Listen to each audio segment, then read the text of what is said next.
Hello, രാവിലെ തന്നെ ഉമ്മ ബീച്ച് പോയാലോ എന്ന് ചോദിച്ചു. അപ്പോൾ കോഴിക്കോട് ബീച്ചിൽ തന്നെ പോകാമെന്ന് പ്ലാൻ ചെയ്തിട്ടുണ്ടായിരുന്നു. അങ്ങനെ വൈകിട്ട് ഒരു 4 മണിയോട് കൂടിയിട്ട് ഞങ്ങൾ ബീച്ചിലെത്തിയിട്ടുണ്ട്.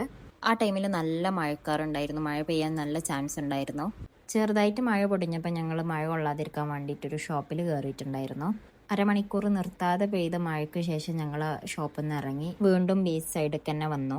മഴ പെയ്ത് കഴിഞ്ഞാൽ ബീച്ച് കാണാൻ നല്ല രസമാണ്.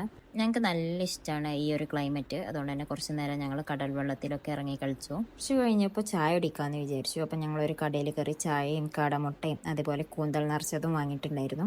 പിന്നെ വേറൊരു ഷോപ്പിൽ പോയിട്ട് ഉപ്പിലിട്ടത് വാങ്ങി മാങ്ങയും പൈനാപ്പിളും അതേപോലെ ചുരണ്ടി ഐസൊക്കെ മേടിച്ചിട്ടുണ്ടായിരുന്നു. എനിക്ക് ഭയങ്കര ഇഷ്ടമാണ് ഈ മധുരമുള്ള ചുരണ്ടി ഐസ്. ന്യൂഹൊക്കെ അവിടെ നിന്ന് ഒരു ടോയും വാങ്ങി കൊടുത്തിട്ടുണ്ടായിരുന്നു. സത്യം പറഞ്ഞാൽ ഈ കോഴിക്കോട് ബീച്ചിൽ വരുമ്പോൾ എനിക്കൊരു നൊസ്റ്റോ ഫീലിംഗ് ആണ്. ഞാൻ 1 ഇയർ കോഴിക്കോടായിരുന്നു ഇന്റേൺഷിപ്പ് ചെയ്തിട്ടുണ്ടായിരുന്നത്. അതുകൊണ്ട് തന്നെ ലീവ് കിട്ടുന്ന ടൈമിൽ ഞങ്ങൾ ബീച്ചിക്ക് അല്ലെങ്കിൽ കോഴിക്കോട് ഏതെങ്കിലും ഒരു കഫേക്കായിരുന്നു പോകലുണ്ടായിരുന്നത്. അന്നത്തെ കഥകളൊക്കെ പറഞ്ഞ് ഞാൻ സൈഫൂനെയും സാജിനെയും വെറുപ്പിക്കായിരുന്നു. കുറച്ച് ടൈമും കൂടെ അവിടെ ടൈം സ്പെൻഡ് ചെയ്തതിന് ശേഷം ഞങ്ങൾ തിരിച്ചു പോന്നു.